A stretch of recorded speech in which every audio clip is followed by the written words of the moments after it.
আসসালামু আলাইকুম। আমন্ত্রণ সবাইকে সিলেট স্টুডিও থেকে চ্যানেল এস সিলেটের খবরে। আপনাদের সঙ্গে আছি আমি রোহেনা সুলতানা।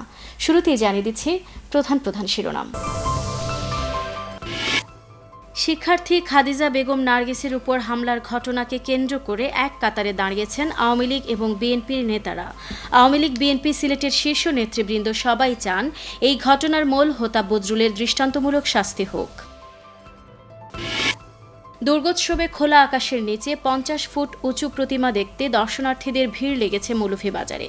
ব্যতিক্রমী এই আয়োজন দেখে মুগ্ধ দর্শনার্থীরা।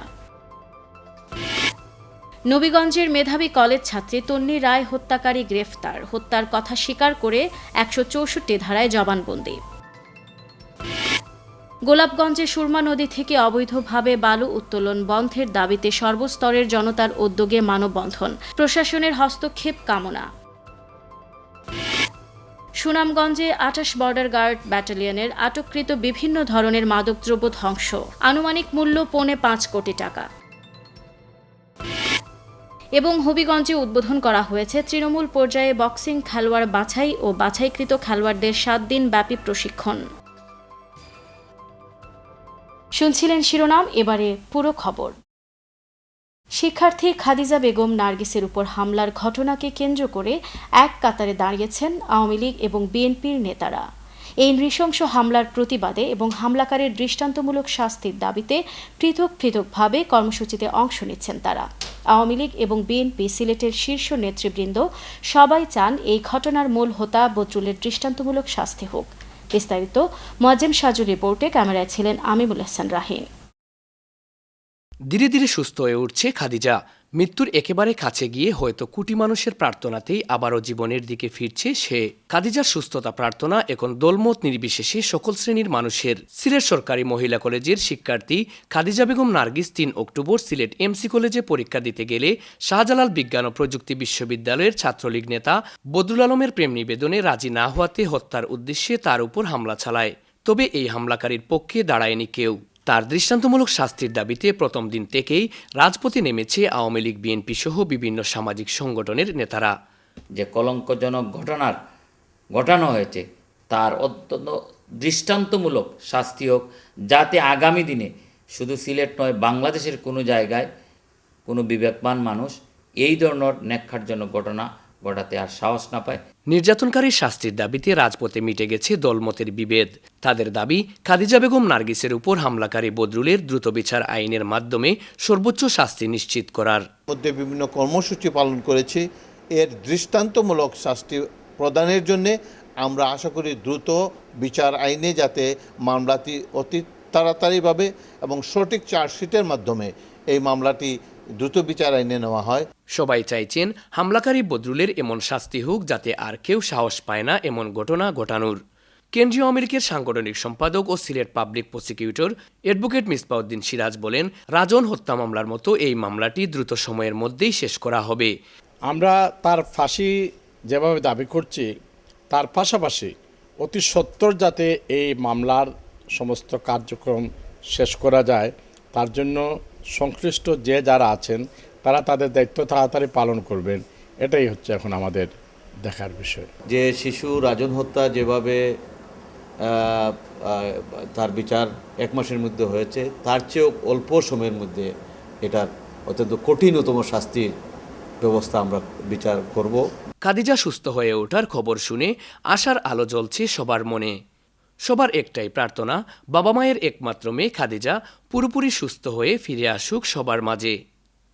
Moazzem Saju, channel S news, Sylhet.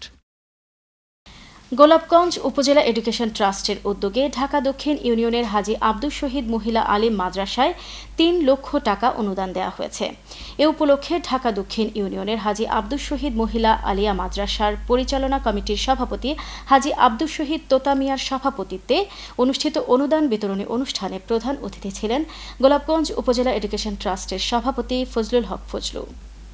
বিশেষ অতিথি হিসেবে উপস্থিত ছিলেন ট্রাস্টের সাধারণ সম্পাদক মখন মিয়া, এটিএন বাংলার ইউকে সিলেট ব্যুরো প্রধান শফিকুল ইসলাম শফিক, গোলাপগঞ্জ প্রেস ক্লাবের সাধারণ সম্পাদক মাহফুজ আহমদ চৌধুরী। স্বাগত বক্তব্য রাখেন মাদ্রাসার ভারপ্রাপ্ত অধ্যক্ষ মাওলানা শফিকুল ইসলাম। সহকারী শিক্ষক মাওলানা বুরহান উদ্দিনের উপস্থাপনায় বক্তব্য রাখেন সহকারী সুপার মাওলানা কামাল উদ্দিন। অনুষ্ঠানের শুরুতে পবিত্র কোরআন তেলাওয়াত করেন মাদ্রাসার শিক্ষক মাওলানা গৌসুদ্দিন। ইসলামী সঙ্গীত পরিবেশন করেন সপ্তম শ্রেণীর শিক্ষার্থী মরিয়ম আক্তার। আলোচনা সভা শেষে মাদ্রাসা পরিচালনা কমিটির প্রতিষ্ঠাতা সভাপতি ও ভারপ্রাপ্ত অধ্যক্ষের কাছে ৩ লক্ষ টাকার অনুদানের চেক হস্তান্তর করেন ট্রাস্টের সভাপতি ও সাধারণ সম্পাদক। উল্লেখ্য 1998 সালে প্রতিষ্ঠিত এই ট্রাস্টের মাধ্যমে ইতোমধ্যে উপজেলার ৬৫টি স্কুল ও মাদ্রাসায় কম্পিউটার শিক্ষক প্রশিক্ষণ ও অধ্যয়নরত মেধাবী শিক্ষার্থীদের মধ্যে প্রায় ২ কোটি টাকার অনুদান বিতরণ করেছেন। এবারের দুর্গোৎসবে খোলা আকাশের নিচে ৫০ ফুট উঁচু প্রতিমা দেখতে দর্শনার্থীদের ভিড় লেগেছে মৌলভীবাজারে। ভিন্ন মাত্রার নান্দনিক এই আয়োজন মুগ্ধ করেছে দর্শনার্থীদের। দেবী দুর্গার আগমনে অশুভ শক্তির বিনাশ আর জগতে শান্তি প্রতিষ্ঠা হবে এই বিশ্বাস নিয়ে প্রতিবারের মতো এবারও জেলার ৮১৫টি পূজা মণ্ডপে চলছে দুর্গাপূজা। এদিকে মৌলভীবাজারের ত্রিনয়নী শিববাড়ি পূজা মণ্ডপ আকর্ষণ করেছে দর্শনার্থীদের। কারণ মৌলভীবাজারে প্রথমবারের মতো ৫০ ফুট উঁচু প্রতিমা দিয়ে দুর্গোৎসব পালন করা হচ্ছে।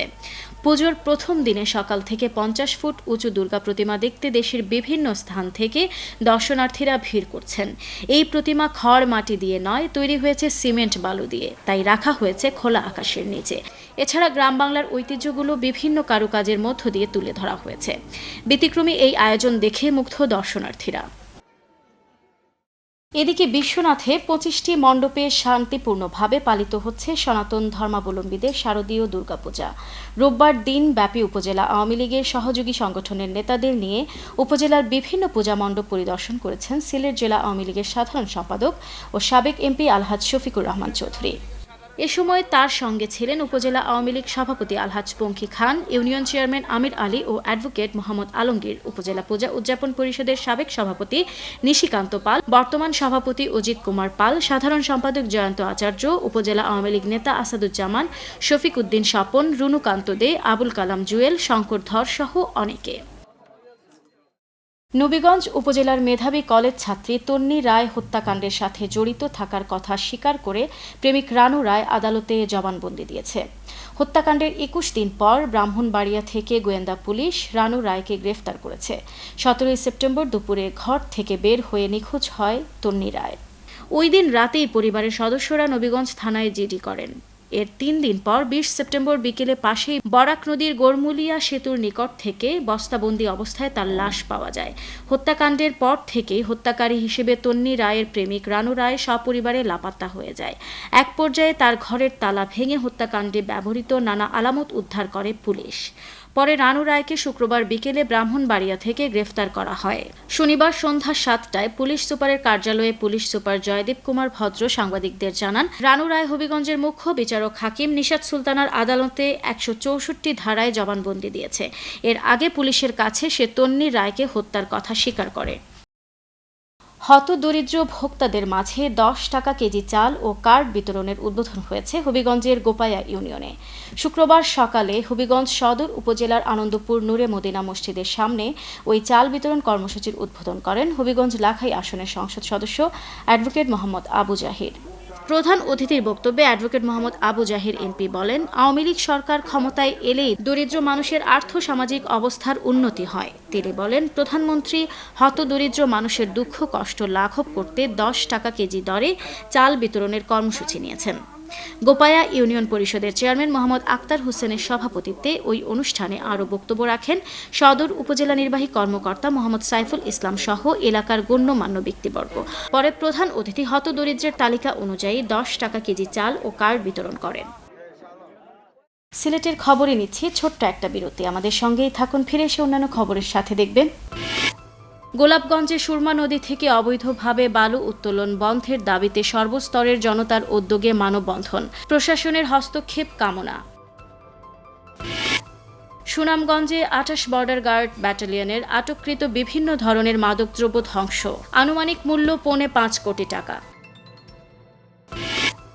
এবং হবিগঞ্জে উদ্বোধন করা হয়েছে তৃণমূল পর্যায়ে বক্সিং খেলোয়াড় বাছাই ও বাছাইকৃত খেলোয়াড়দের ৭ দিন ব্যাপী প্রশিক্ষণ।